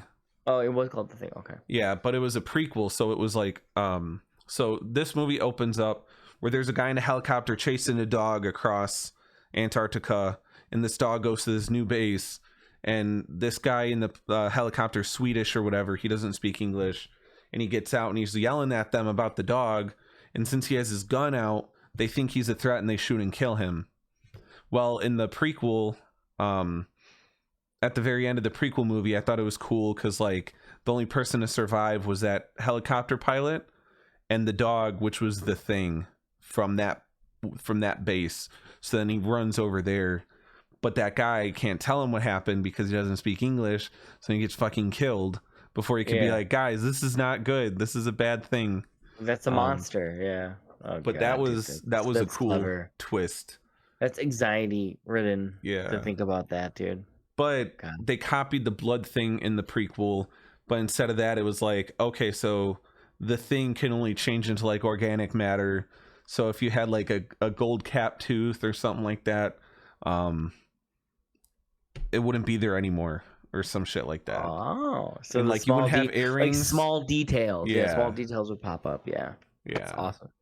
See, Yeah. man, that's like, that is definitely one of those things where like the idea of the craze of Among Us is like something that like this movie kind of like started and turned into like a really cool concept that people can like, oh man, like there's always gonna be stuff where like it's gonna be like everyone has to act like they're on the same team, but one person is not on that team, and it's just like there's different ways of like showing that, you know what I mean? Like, there's a game that I play called like Truth and Lies or something like that. It's basically just like everyone is supposed to tell the truth except one person's supposed to lie. Oh yeah. You know? Or like, I've heard of that. I mean, there's like tons of games like that. You know what I mean? Like that concept is so universal now, and I'm sure it's been universal for a long time. But that idea is just so cool. You know, I mean, that's even like fucking like what's that game called? Dead by Daylight. Yeah. Like Dead by Daylight, where it's like, you know, everyone's on one side, but then you got a monster. You know, Dude, we could get Taylor on here and she could talk about that game for hours because she hasn't played in a while, but she knows all about it. Yeah, and I wish something like The Thing would show up as one of the monsters you could be. Why not? They really should lean in more. I think because like imagine with The Thing, you could like they have the shape too. You could change your form to look like one of the survivors. Like one of the player characters. That would be cool. And then you're running around pretending you're like, and then like, yeah, like you're up on one of those like generators and you're pretending to fix it, and then out of nowhere the character just turns into the thing again and it just grabs the person. Yeah. See, that would be cool. That would be really cool. It's a good idea. If they could work that into the game mechanics. They should. They really should. But no, I'm glad that you put this one out there, because that honestly, like, that is one of the largest things. Keep saying thing, that I could like consider as like really clever, because it's like it's a whodunit as well, but it's like a different level of whodunit, you know? Right. And Ennio Morricone composed a lot of the score of the movie. And I brought up Quentin Tarantino's movie The Hateful Eight because he reworked some of the unused scores that